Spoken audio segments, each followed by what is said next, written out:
আসসালামু আলাইকুম, welcome to my channel মা মেয়ের সংসার। কেমন আছেন সবাই? আশা করছি আল্লাহর রহমতে আপনারা সবাই অনেক বেশি ভালো আছেন। আমি আলহামদুলিল্লাহ আপনাদের দোয়ায় অনেক ভালো আছি। তো বন্ধুরা, এখন আমি আপনাদের জন্য একটা নতুন ব্লগ ভিডিও নিয়ে উপস্থিত হয়েছি। তো সকাল সকাল এখানে পরোটা দিয়ে, ডিম দিয়ে আর কলা ছিল, ওগুলো দিয়ে নাস্তা করে নিয়েছিলাম। এরপর একটা দেশি মুরগি নিয়ে আসছিল, এটা মোরগ মুরগি। তো মাশাল্লাহ মোরগটা একদম 2 কেজি পরিমাণ ছিল, এটা পরিষ্কার করে নিয়েছি। এরপর রান্না করার জন্য শাক নিয়েছিলাম, সবগুলো কাটাকাটি করে নিয়েছি। তো আমি 2টা চুলার মধ্যে 2টা তরকারি বসিয়ে দিচ্ছিলাম, দেখতে পাচ্ছেন। একটা আমি কাঁচামরিচ দিয়ে রান্না করব, অন্যটা ডাল দিয়ে শাক রান্না করব। এটা পাঁচমিশালি শাক।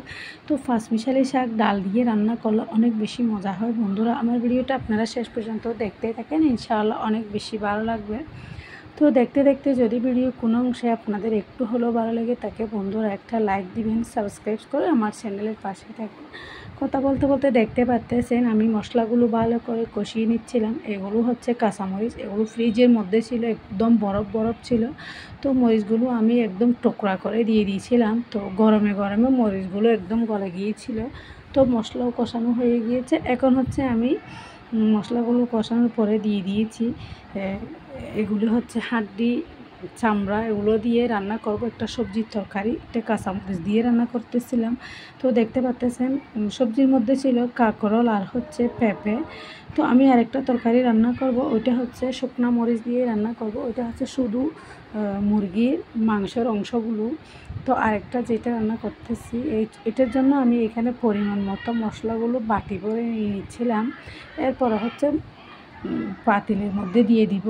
তো দেখতে পাচ্ছেন আমি একটা পাতিলও বসিয়ে দিয়েছি। পাতিল বসিয়ে দিয়ে ওখানে পেঁয়াজ, রসুন, আদা সবগুলো ভালো করে তেলের মধ্যে একটু ভেজে নিয়েছি। এরপরে আমি পরিমাণ মতো রাখা মশলাগুলো দিয়ে দিয়েছি, একটু পানিও দিয়ে দিয়েছি। তো এগুলো দেওয়ার পর আমি ভালো করে কষিয়ে নিব।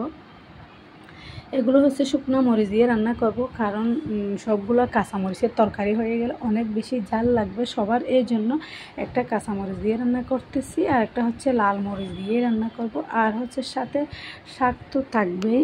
তো দেখতে পাচ্ছেন মশলাগুলো ভালো করে কষানো হয়ে গিয়েছিল। ওদিকে অন্য চুলার মধ্যে আমার ডালটা অনেক সুন্দরভাবে সিদ্ধ হয়ে গিয়েছিল। আমি ডালের মধ্যে একদম লবণ দিই নাই, শুধু কাঁচামরিচ আর রসুন দিয়ে ডালটা বসিয়ে দিয়েছিলাম। তো ডালটা অনেক সিদ্ধ হয়ে গিয়েছিল। এদিকে অন্য চুলার মধ্যে আমার মুরগির মাংসের মশলাটা কষানো হয়ে গিয়েছে, আমি মাংসের অংশগুলো এখানে দিয়ে দিয়েছি।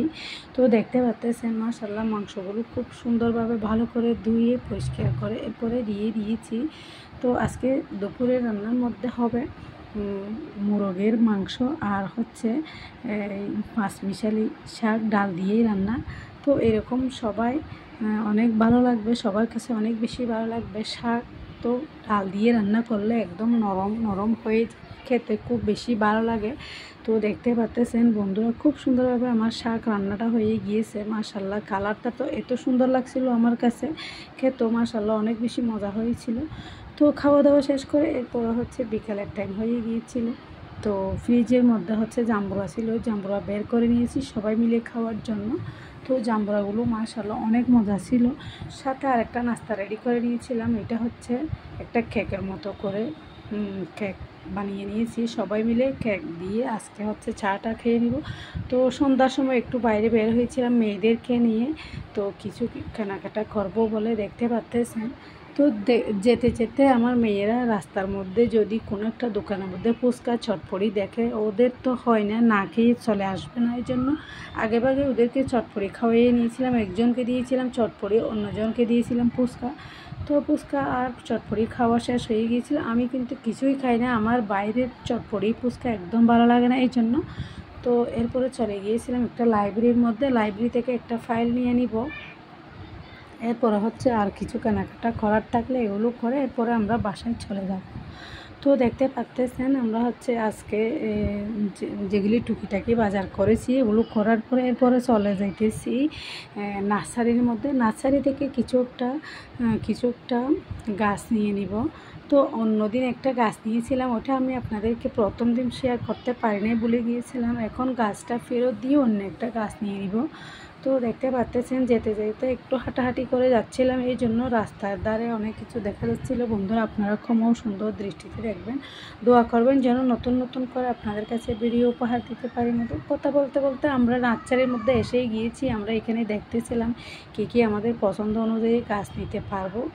তো যাই হোক, কথা বলতে বলতে এখানে আমরা গাছগুলো নিয়ে এরপর বাসায় চলে যাব। বন্ধুরা আপনারা ক্ষমা সুন্দর দৃষ্টিতে দেখবেন, দোয়া করবেন। আসসালামু আলাইকুম, আল্লাহ হাফেজ।